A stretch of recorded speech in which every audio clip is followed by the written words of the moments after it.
If you're looking for positive natural birth stories, then you're in luck. Today, I'm going to be sharing with you my positive first-time birth experience with an epidural-free induced labor. If you're new to my channel, my name's Jess. I'm a former early childhood teacher and a mom who's passionate about children learning through play and helping moms rock their pregnancy and their birth. Here on The Innovative Mama, you'll find videos on pregnancy and new parenting, as well as activity ideas for your little one. So if that's something you'd be interested in, then I'd love for you to subscribe and join our YouTube family. Also, make sure to turn on that notification bell so that you're always notified when I upload new videos. I'll also be uploading a follow-up video to this one about how I achieved my epidural-free induced birth, so make sure you're subscribed so that you don't miss that. Listening to positive birth stories was something that really helped me prepare for my birth, which is why I wanted to share mine. There's so many horror stories out there that people love to tell about birth, and I definitely think we need more of the positive. So without further delay, let's get started. So when I found out I was pregnant, I knew I wanted a birth that was as intervention-free as possible. Everyone's reason why is different. I just kind of never really had the thought in my head about having an epidural. I was fortunate enough to have a really good pregnancy. I felt pretty good throughout it, with the exception of being tired and some major hand and foot swelling in the third trimester. My feet seriously looked like balloons, and getting shoes on was nearly impossible. Although I wanted an unmedicated birth, I felt more comfortable giving birth in a hospital just in case there were any complications. I know this can sometimes be an issue, as sometimes doctors don't always support unmedicated births, but I was very lucky and grateful that my OBGYN office was very supportive of my decisions. They also have 2 midwives at my practice, which I really loved, so I felt like they were a bit more natural-centered, if that makes sense. For not knowing what to expect for my first pregnancy, I was really happy with it.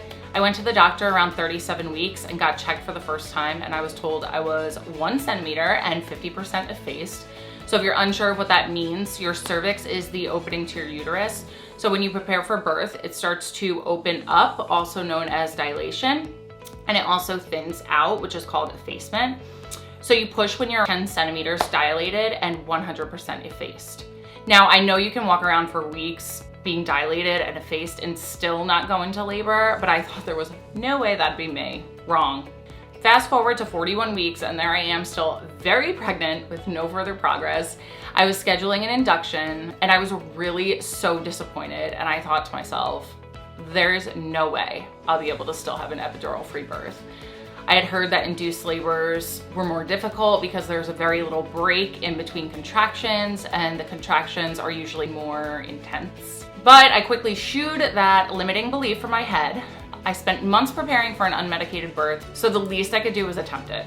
If I needed an epidural or I really wanted one, then I'd get it. I promised myself that I'd remain flexible with my plan. So after I scheduled my induction, I searched the internet for stories about positive epidural-free inductions. While there was not a flood of them, I did find some, which gave me hope. By the way, if you haven't done so already, make sure you're subscribed to this channel.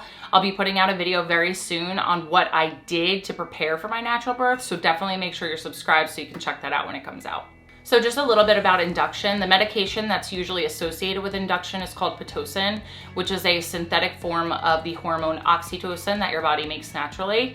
And this is usually responsible for starting labor and causing uterine contractions.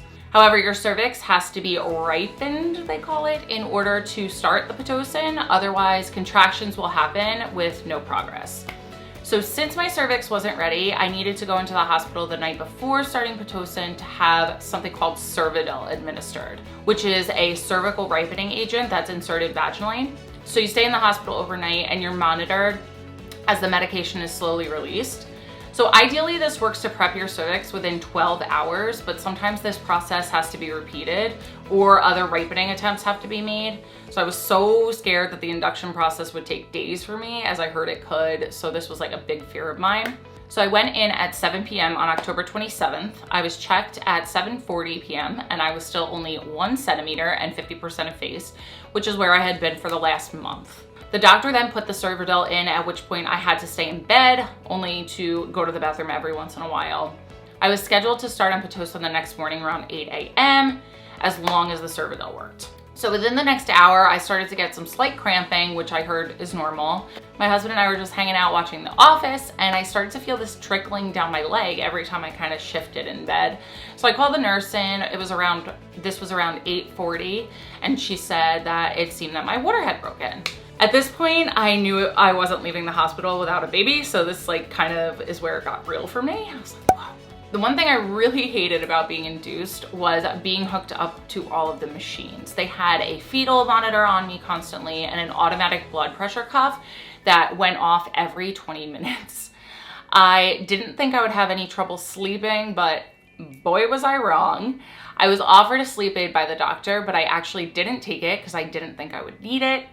Anyway, I got about an hour and a half of broken up sleep throughout the whole night. Between the noise of the machines and the blood pressure cuff going off every 20 minutes, I couldn't fall asleep. Of course, my husband had no problem sleeping and snoring away next to me. But that's probably the only thing I would have changed about my birth. I would have taken the sleep aid the night before, so I could have gotten some rest before my induction started the next morning. So the cervidil was pulled around 7:30 the next morning on October 28th. Thankfully, I was ripened enough to start the Pitocin.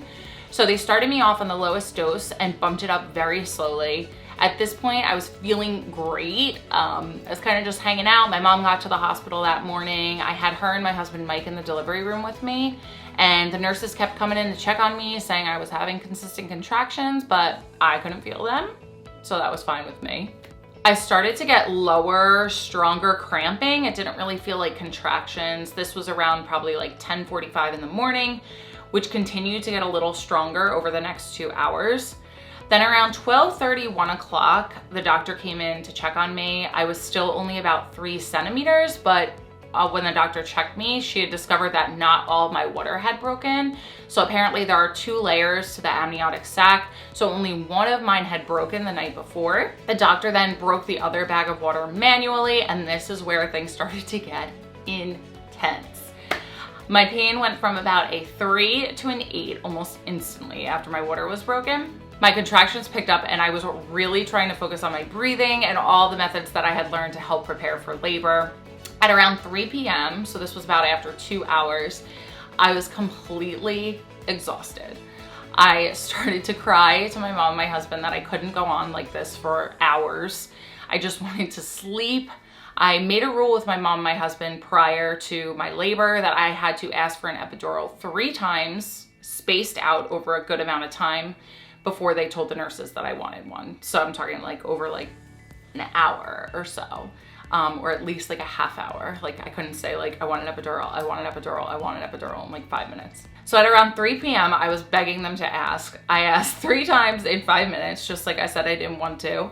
And they both knew I didn't want one, but I was just so exhausted. I was nodding off in between these super intense contractions. So the doctor came in to check me. At this point, I was 8 centimeters, she told me, and I was definitely in transition, which is the most intense part of labor, from about 7 to 10 centimeters. I had progressed rapidly within those 2 hours, and when I heard how far along I was, I knew I wasn't getting that epidural. I asked the doctor how long it would be until I started pushing, and she replied that she didn't know. It could be within the hour or hours. As she was answering me, I felt this huge amount of pressure from the baby moving down, and I just knew I would be pushing soon. Like you just like kind of are like super in tune with your body and you can just feel it. So at 3:15, 15 minutes later, they checked me again and I was a 9. The doctors and the nurses started flooding the room and they started clearing everything away. I got this insane rush at this point because I knew I was so close. So by 3:30, I was 10 centimeters and ready to push. I pushed for a little over 20 minutes and my little guy was born at 3:53 p.m. And it was the most surreal thing. I just like couldn't believe what I had just done. I have never been more exhausted in my whole life, and sleep was like the last thing on my mind. I just wanted to hold and stare at my baby boy. I didn't wind up sleeping until around 9 or 10 p.m. that night. It's just so amazing what your body can do in certain situations. I'm like so unbelievably thankful for my natural birth experience, even having to be induced. I honestly made a birth plan before going to the hospital. I didn't even take it out. I knew things were gonna change. I think it's definitely important to have an idea of what you want going into your birth, but also to be flexible. It's just impossible to plan everything out when it comes to birth. I was also really lucky to have nurses who were like angels on earth. When they asked me if I wanted an epidural and I told them no, the one nurse looked at me and said, if that's what you want, then I'm gonna make that happen for you. They were absolutely incredible and supportive, which is something very important when giving birth, the feeling of being safe. So that was really important and special to me. If you're watching this before giving birth, I'm sending you all the positive vibes and wishing you a happy, positive birth experience. If this video gave you any kind of inspiration, then please hit the thumbs up button and let me know in the comments below. I have a video coming soon on tips for achieving an unmedicated birth, so please make sure you're subscribed and the notification bell is turned on because you're definitely not gonna wanna miss that. I have some really good tips in there. Be sure to check out theinnovativemama.com for more pregnancy and birth tips. Thank you guys so much for watching, and I'll see you next time.